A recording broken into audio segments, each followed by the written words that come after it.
I usually check movie websites, to see what's going on. When we're doing the show, just in case there's anything, good pops up. Besides new Dark Knight posters, which, we'll talk about, or the new Dark Knight Rises character posters that have been released. There was also a new number for the Avengers. So, a new record smashing number for the Avengers. The Avengers is now in the top 5 of both the all-time worldwide releases and all-time domestic releases. Now, domestic releases, of course, here in the States, and the worldwide is, of course, all around the world. It has a global tally of $1.186 billion. It is number 4 in the all-time domestic. Worldwide. This is the worldwide numbers. Sorry, it is number 4. Avatar, Titanic, and Harry Potter and Deathly Hallows Part 2 are the top 3, and there's the Avengers, and at number 5 it's Transformers: Dark of the Moon. For the domestic, it just reached the top 5. It is actually number 5, with Avatar at number 1, Titanic number 2, The Dark Knight at number 3, and Star Wars Episode 1: The Phantom Menace at number 4. So, the Avengers is in the top 5 movies of all time in worldwide and domestic. That is a huge accomplishment for the Avengers, and kudos to them. Really, it is an amazing. If you haven't seen the Avengers yet, shame on you. I mean, come on. Even if you're not a comic book fan, you'll still enjoy the movie. But yeah, I mean, it is a great movie, and kudos to the team behind Avengers and Kevin Feige, or Feige, however you want to say his name, Josh Whedon, and all the actors involved. Downey Jr., Hemsworth, Renner, Johansson, Ruffalo, all those guys. It's Hiddleston, all of them. Tremendous job on making a franchise that big. So congratulations to you, Marvel and Avengers. You deserve it. So I should end it with that, but I still have one more news item that I want to give to you guys. I mentioned that Battleship was number 2, and a lot of people thought it was kind of a failure in the box office. And there was this interesting article. I think it was the Hollywood Reporter that reported this. And this is the actual article. I didn't take anything away from it, so I'm gonna read the article to you, and then I'll give my opinion afterwards.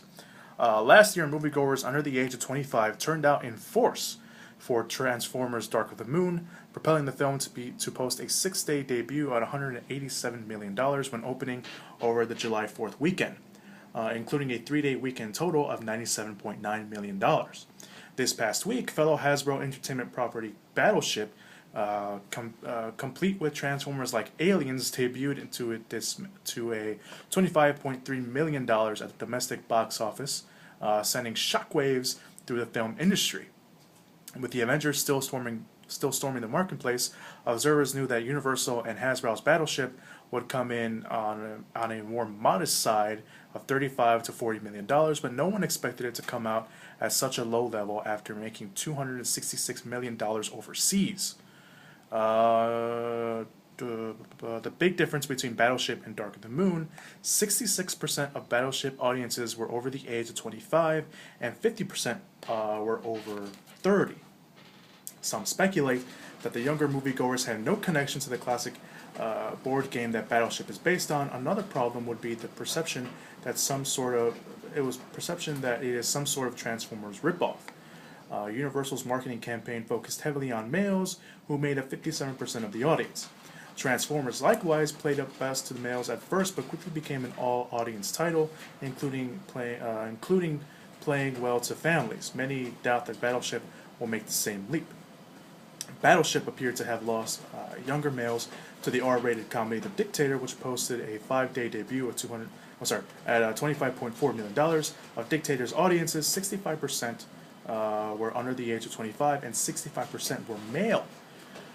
Universal is facing a notable loss because Battleship, even with a strong foreign gross, might only take $70 million to $80 million domestically after costing at least $209 million to produce, excluding the pricey market campaign. So that was the whole article that that I read here. That was the article that I saw. One of the things that I really want to talk about, and it's the fact that they made it a big kind of thing, saying that the audience, was the age. What was the audience I said again?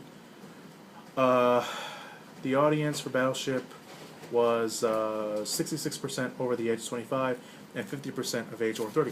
Of course it was. I mean, that's the age of people who actually played Battleship. I mean, with a title like Battleship, you're going to get, and people who know that the movie is based off the board game, you're going to get a good number of those people that are in that age range. I mean, when I went to go see that, because I actually saw Battleship over this weekend, and now I'm going to review it a little bit later here in the show, actually fairly quickly because we're almost running out of time. But I just want to get this out because, I mean, you're going to get that crowd because that's who knows Battleship. Yes, the kids nowadays don't know about Battleship, but I know about Battleship because I've actually played Battleship. I have older brothers and sisters who know about Battleship, but I knew about Battleship even before they told me about it. The other thing about this is that they said they lost their younger viewers to a rated R comedy, The Dictator, which, you say what you want, kids aren't supposed to see rated R movies, but they sneak in anyway, which is true. Can't get around that.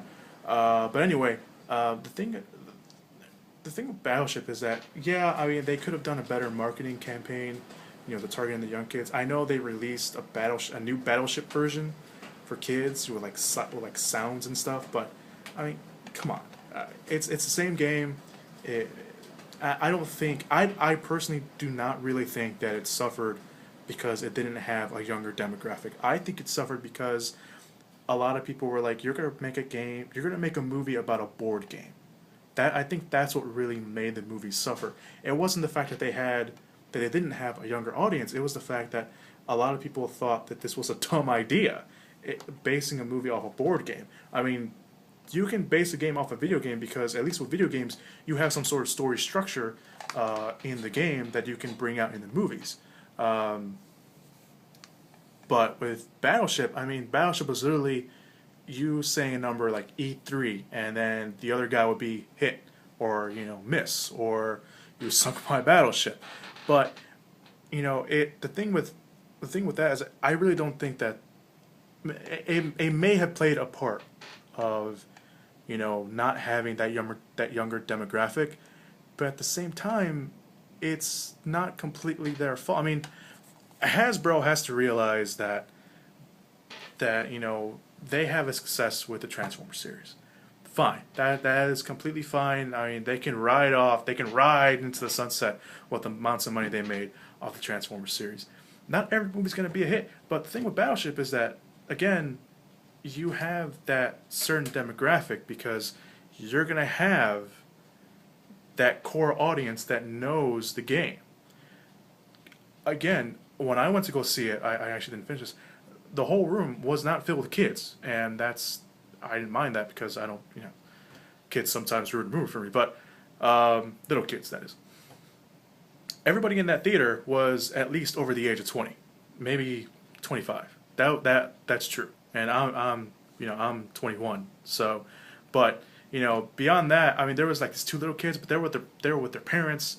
And yes, the Battleship doesn't have probably the family quality that Transformers have because Transformers, is Transformers. It's, fighting robots from outer space. Battleship, the thing with, people thinking it's a Battleship ripoff, of course it is. It's done by Hasbro. It's done by the same company that released Transformers. They're going to have the same special effects that they had for Transformers. They're just going to reuse the same, format they had because it works for them. Because that is, they probably thought that if they look like Transformers, then, doesn't matter. Let's throw it in there because people are going to think maybe there's another Transformers movie. Who knows?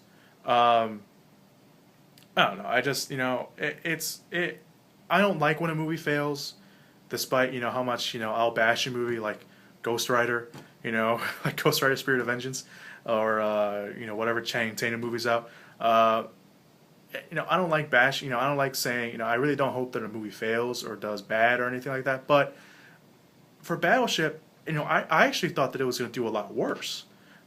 If you early in the show, I said I predicted it being number 4 because there was a lot of negative buzz from people that didn't want to go see it because they thought it looked stupid, or because they thought, again, that idea that how can you make a movie based on a board game and make it a big feature film, nonetheless a summer blockbuster. But I don't know. It's just some movies work and some movies don't. That's what it is. Alright guys, I'm going to take a very short break. I'm going to play you guys one song, and when we come back I will review Battleship. Stick around guys.